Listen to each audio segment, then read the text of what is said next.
কোনটা নিয়ে পৌষালিতে বাড়ি গেছিলাম। এবার পৌষালিতে বাড়ি যাওয়ার পরে একটু বসলাম। এবার বাড়ি আসবো সেই সময় দেখি হনুমানগুলো বসে আছে। ভয় লাগছে যে যদি কিছু আশ্রয় টাশ্রয় বা কিছু করে, ওইদিকে আছে, তাও যদি তেড়ে আসে। তারপরে ভিডিও করছিলাম, ভিডিও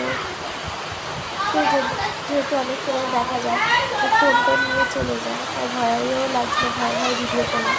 তারপর বাড়ি এসে খাওয়া দাওয়া করে কিছুক্ষণ বসে রেস্ট নিয়ে 1 ঘন্টা 2 ঘন্টা তারপরে ক্লাসগুলো বেরিয়ে গেলাম। তারপরে ক্লাসে যাওয়ার পরে এই সাইডে তো বৃষ্টি পড়ছে ভালো, কিন্তু এই সাইডে টিকটিক টিকটিক করে বৃষ্টি পড়ছে। তারপরে আবার জোরে বৃষ্টি নামলো। তারপরে জোরে বৃষ্টি অনেকক্ষণ ধরে ঝাঁঝিয়ে ঝাঁঝিয়ে এসে আমার ঘরের সামনে তো গাড়ি চলেছে।